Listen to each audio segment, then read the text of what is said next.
Muy bien, como ya tenemos una base anatómica, podemos ahora hablar de las diferentes funciones del estómago en cuanto a su relajación receptiva, mezcla y propulsión y vaciamiento gástrico. Eso es lo que vimos, ¿no? Como bien habíamos dicho, el estómago está estructurado por una porción vertical y una porción horizontal. La porción horizontal constituida por la tuberosidad mayor llamado fondo, ¿no? Y el cuerpo gástrico, y la porción horizontal constituida por el antro y el píloro. Y algunos autores, no, eso no está descrito por si acaso en el Testula Tarea o la teoría de Ruiz-Liaz. Algunos autores consideran al cardias como otra porción del estómago. Si recordamos, el cardias es el orificio que está situado precisamente en el extremo superior de la curvatura menor y se encuentra a la derecha de la tuberosidad mayor o fondo, ¿verdad? ¿No? Es, como habíamos dicho, es un edificio, es oval, de eje mayor vertical, que mira ligeramente hacia arriba, adelante y a la derecha, ¿no? Pero es conveniente, digamos, mencionarlo ante ciertos tumores de la unión esófago-gástrica, ¿no? Y también, si bien es cierto, en la porción vertical solamente se hablaba de antro, el píloro se considera, voy avanzando acá, como un engrosamiento de la capa muscular circular con algunas fibras musculares longitudinales que traen entrelazadas y si hay un estado de contracción tónica, como vamos a ver, siempre está de manera tónica, y constituye un verdadero esfínter, y en cambio su orientación es hacia la derecha, como se puede ver acá, hacia arriba y posterior. Bueno, regresando al tema, el fondo y el cuerpo básicamente tienen la función de almacenamiento. Ahí se van a recibir la comida, por eso se llama función de recepción y acomodación, que básicamente viene a ser lo mismo en términos generales. La función del antropiloro va a tener función de molienda y mezcla, lo que se conoce como bomba antral, y generalmente cuando los alimentos o el quimo es llevado hacia el duodeno, hacia el intestino delgado, y estamos hablando de vaciamiento gástrico. Empecemos con el primero, ¿no? La función de almacenamiento, acomodación, como bien había dicho, era de fondo, predominantemente es del fondo gástrico, predominantemente es del fondo gástrico, pero también parte del cuerpo, sobre todo el cuerpo superior. Eso es algo que nosotros tenemos que aclarar. ¿Qué pasa? Cuando ocurre una distensión por la presencia de alimentos, el fondo principalmente, ¿no? Se activa, tiene unos mecanos receptores de distensión y el cuerpo también en menor medida. Y a través de señales vagales aferentes llegan al bulbo raquídeo, el cual tiene pues su componente eferente o motor, pero no lo va a contraer, sino más bien lo va a relajar, va a disminuir el tono de la pared muscular a nivel del cuerpo gástrico para permitir que sigan llegando los alimentos. De esta manera es posible alcanzar un límite de reacción gástrica que puede albergar hasta 1 litro o litro y medio de comida. Eso está descrito tanto en los libros de anatomía como en el libro de fisiología de Guyton, esta función principal. Entonces, cuando existe una vagotomía, ¿no? La actividad motora que más se altera precisamente es esta, la de la acomodación oral o de almacenamiento de relajación. Esto es más de lo mismo, solamente con más detalle. Y voy a precisar algunas cuestiones cuando vemos en el vaciamiento gástrico, cuando llegan los alimentos al duodeno. Solamente lo voy a complementar. Entonces, el vago, el complejo dorsal del vago es el que se encuentra en el bulbo raquídeo, y acá son los receptores de distensión. Entonces, cuando ocurre el estímulo, el estiramiento, la función mecánica, se estira estos receptores, activan unas neuronas entéricas, las neuronas entéricas, es decir, la del plexo mientérico de Auerbach, secreta mediante acetilcolina a unas interneuronas o neuronas entéricas que van a secretar precisamente el péptido intestinal vasoactivo, pero miren la dirección, para permitir precisamente que secrete péptido intestinal vasoactivo de dióxido nítrico que relajan la musculatura. Y al relajarla me permite que se acomode y se almacenen los alimentos, ¿ya? Y como solamente esto es un reflejo que ocurre a nivel de la pared gástrica enteramente, se denomina reflejo corto, reflejo local. Entonces, cada vez que hablemos de reflejo corto o reflejo local, es aquel reflejo que sea enteramente en la pared, en este caso gástrica, o puede ser también gastrointestinal cuando hablemos de otras zonas anatómicas. Este es con más detalle, pero lo que yo había presentado en el slide anterior es que había esta distensión de estos. Esta activación de estos mecanorreceptores estimulan al nervio vago aferente, van al complejo dorsal del vago, y estos regresan, ¿no? Precisamente a través del nervio vago eferente a secretar acetilcolina, pero aquellas neuronas entéricas que secretan PT-sinal vasoactivo, permitiendo precisamente el fenómeno de relajación muscular gástrica. Ese básicamente ocurre a nivel del estómago. Ya si quiero ver que este mismo fenómeno, haciendo un paréntesis, por favor, ocurre cuando los alimentos ya llegan al duodeno y se dan de dos maneras. Puede ser de manera mecánica, cuando hay un estiramiento, los mecanorreceptores del duodeno activan a las neuronas entéricas que precisamente van a activar a la neurona entérica que activa a su vez a la neurona entérica que secretan péptido intestinal vasoactivo y óxido nítrico, permitiendo también que se relaje y ya no avance. Es una forma de decir basta. Pero también, producto de la digestión de las grasas y proteínas, se activan las células y que secretan colecistocinina y hacen exactamente lo mismo. Esta sería una regulación digamos, sí, hormononeuronal o neuroendocrina, si quieren decirlo, para que el complejo motor vago estimule las neuronas entéricas que secretan petricina vasoactivo para que de esta manera también disminuya la reacción gástrica. Eso lo vamos a ver en la fase intestinal de eh, precisamente, del vaciamiento gástrico, ¿no? Que tiene a su vez esas dos etapas bien marcadas. Esto es un adelanto. Lo que me interesa ahorita es la parte gástrica. Entonces eso se llama reflejo vasovagales. El marcapaso del estómago está ubicado en el fondo gástrico. Es aquel que gobierna la frecuencia peristáltica, pero la intensidad gástrica y la secreción gástrica aumentan al distenderse el cuerpo. Es decir, va a llegar un momento, como vamos a ver en las siguientes diapositivas, que cuando ya el doctor ya llegó al litro, litro y medio, pues entonces, ¿qué va a pasar? Este marcapaso se va a intensificar, ¿no? Y va a permitir ya el siguiente movimiento gástrico, que es la propulsión y mezcla, porque tiene que avanzar, no se puede estancar en el estómago. Eso es lo que quiere decir. Pero el marcapaso gástrico está ubicada en el fondo gástrico, ¿ya? Y cuando esta actividad de marcapaso se vea disminuida por X razones, ya sea por el balance o por una estimulación externa, ocurre la famosa paresia gástrica. Pero hay que recordar algo. Si hay distensión gástrica de las paredes del cuerpo, estas van a permitir, primero, que se active el peso mientérico y segundo, no en ese orden necesariamente, que también se active el peso de Mechner y secrete y haya mayor secreción digestiva, tanta que las secreciones de la pared gástrica llegan a 2,5 litros. Entonces, seguimos entonces con el siguiente movimiento del estómago, que viene a ser los movimientos de mezcla y propulsión. Recordar que el píloro básicamente que es un esfínter verdadero, ¿no? A este nivel, ¿ya? Es una válvula pilórica que prácticamente está cerrada y tiene escasos milímetros. Y miren cómo el contenido se va acumulando en el cuerpo distal y en el antro, ¿no? Distal y en el antro. Entonces, cuando las ondas de constricción progresan, porque acá ocurre el reflejo peristáltico, desde el cuerpo hacia el antro, estas aumentan de intensidad cuando ya no tengo por qué detallarles cómo ocurre precisamente el reflejo peristáltico, ya lo vimos en el episodio pasado, se contrae y avanza. El contenido va a entrar hacia el píloro que prácticamente está cerrado. Entonces, esta onda peristáltica pasa sobre el antro en dirección al píloro y excava profundamente sobre el contenido antral, lo excava y va a ingresar, pero solamente la abertura, bueno, se abre, pero la abertura es tan pequeña que solamente permite el contenido de unos cuantos mililitros nada más, ¿no? Acá se ve cómo pasa, no pasa todo de golpe, ¿no? Solamente se abre una pequeña abertura. Y entonces es como se está dando básicamente el vaciamiento gástrico.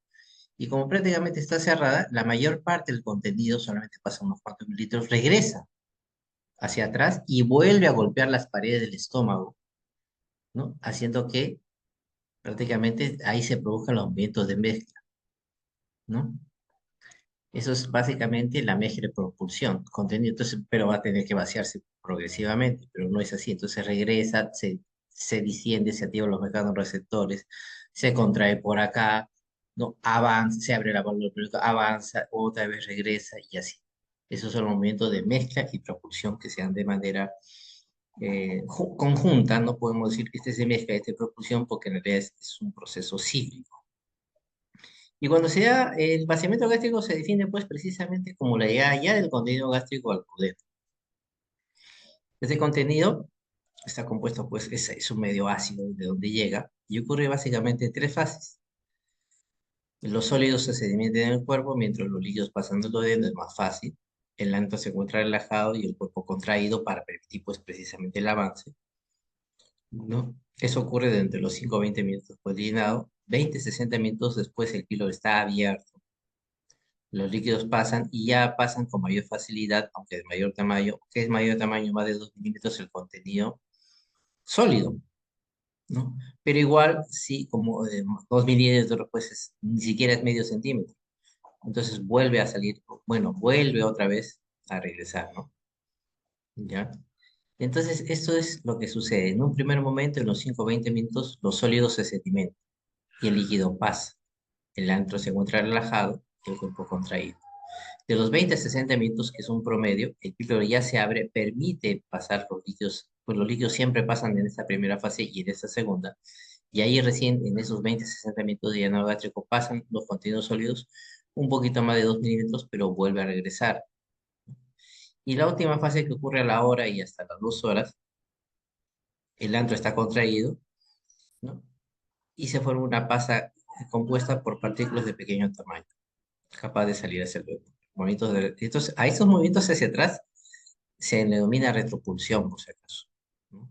Es, básicamente permite la mezcla y también la contracción para seguir avanzando. El vaciamiento gástrico está regulado por dos factores. Uno ya me había adelantado del duodeno que era una regulación neuroendocrina. Y ya lo vamos a detallar mejor. Está por factores gástricos y factores duodenales. Cada uno de ellos tiene una regulación nerviosa y endocrina o humoral, como lo pusieron.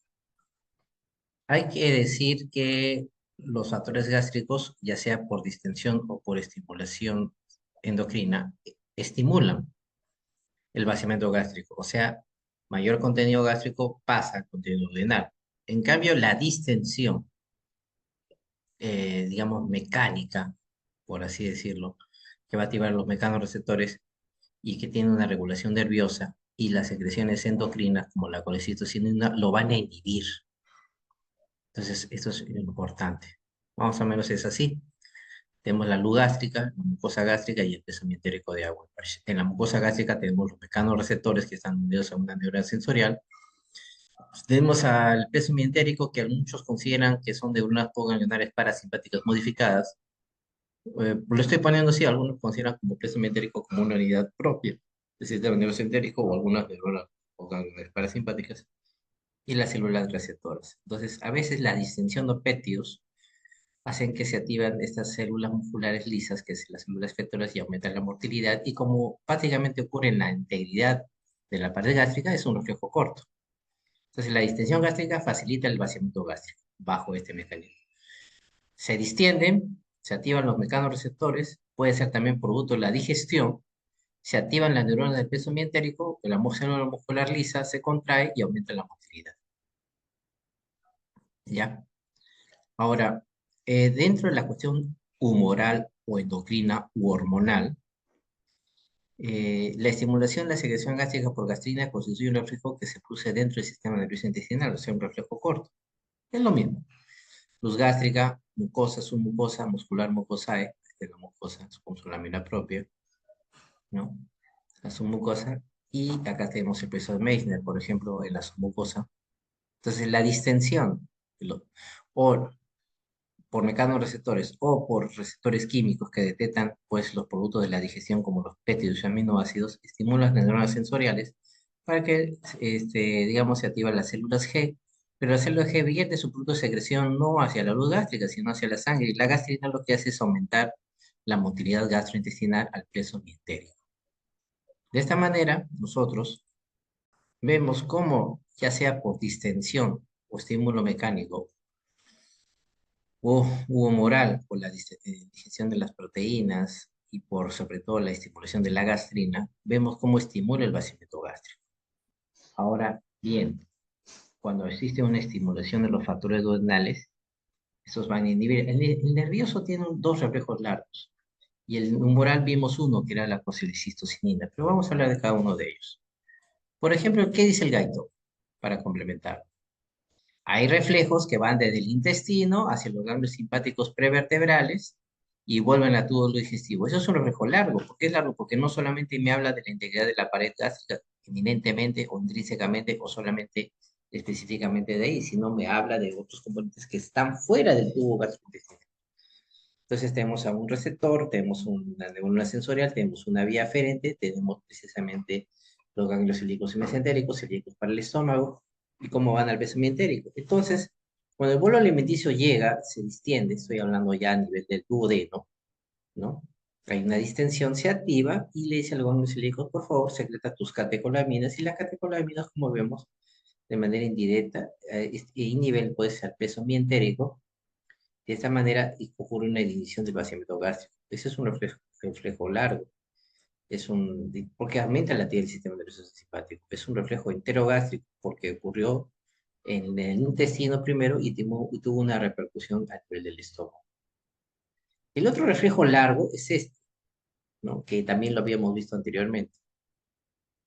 Entonces, cuando llega, acá está, este es el núcleo del par craneal, del décimo par que está en el nivel de pólvora que activa el peso mientérico. Cuando llegan los elementos al antro, se distiende y envía señales vagales aferentes al núcleo del décimo par, al complejo motor dorsal, o complejo dorsal del vago, y le va a decir, ¿sabes qué? Como este de acá lo inhibe para que esto de acá, digamos, disminuya su actividad, o como vimos en una diapositiva, se estimulan las neuronas entéricas que secretan, pues, péptido intestinal vasoactivo y óxido nítrico y disminuye la actividad astral. Este es el otro reflejo largo, pero ya no va a los ganglios prevertebrales simpáticos, sino va hasta arriba, hasta el bulbo raquídeo. Entonces entra en la categoría de un reflejo largo que va del intestino al encéfalo y vuelve al tubo digestivo. Reflejo largo, vago, vagal. Entonces vemos que como la distensión duodenal a través de un estímulo mecánico irregular de manera neuronal inhibe el vaciamiento gástrico. Y este es otro reflejo heterogástrico. Y el factor duodenal, tenemos ver que hay células C en la mucosa del duodeno, células S, y acá tenemos el esfínter pilórico. Actúa más o menos así. La digestión de las grasas, y sobre todo los péptidos y aminoácidos, secretan las células C, que secretan colecistocinina, y estos, aparte, porque lo había mencionado, de estimular las neuronas entéricas del estómago, que secretan el péptido intestinal vasoactivo, o sea, neuronas bipérgicas o neuronas de óxidos nítricos nitrérgicas, para que disminuyan su actividad. Lo que hace la colecistocinina es precisamente contraer el esfínter pilórico. De esta manera permite ya inhibe el vaciamiento gástrico, no lo va a permitir. Pero la colecistocinina no solamente, recuerden que contrae el esfínter pilórico, sino también contrae la vesícula ante la presencia de grasas y relaja el esfínter de Oddi, precisamente aquí donde desemboca el coledoco, a este nivel, ¿no? Las células S son células de la mucosa del duodeno que responden básicamente a la acidez. Recuerden que el quimo que llega al duodeno es un quimo ácido y estas células secretan secretina. Y esta secretina actúa también contrayendo el esfínter pilórico e inhibe el vaciamiento gástrico. Y otro tenemos la célula K, que también se lo puede encontrar como que secreta el péptido inhibidor gástrico, o el nombre más actual que es el polipéptido insulinotrópico dependiente de glucosa, porque más actual porque vieron que tiene una acción gástrica, pero se dieron cuenta que también tenía que ver con la regulación del metabolismo de la glucosa. Entonces, cuando uno ingiere grasas, chocolates y alcohol, esto disminuye la presión de fin de esofágico inferior y agrega grasas y carbohidratos. Y la presencia de precisamente de disacáridos, monosacáridos como glucosa y las grasas, las células K que activan el péptido inhibidor gástrico o polipéptido insulino dependiente y contrae de esta manera también inhibe el vaciamiento gástrico. Como pueden ver, la regulación del vaciamiento gástrico eh, tiene varias vías, ¿no? De vía de reflejo corto, vía de reflejo largo, cuando hablamos de una distensión, de un estímulo mecánico que tiene como componente una respuesta neuronal. Entonces, la presencia de grasa, la hipertonía, el quimo ácido hialurónico activa también estos receptores de distensión. Doctor, entonces los receptores de distensión no solamente son distensión propiamente dicha, no solamente son estímulos mecánicos, sino también responden a los productos de la digestión como la grasa y el quimoácido, así es. Y estimulan la vía del reflejo corto, el reflejo largo y a las neuronas entéricas. Y también estimula las células S, las células K, las células I, secretando pues colecistocinina, secretina, peptidicina, inhibidor gástrico, que hacen que disminuya la velocidad y la fuerza de contracción del vaciamiento gástrico. Cuando este estímulo de Wendel declina, todo se regresa a su normalidad.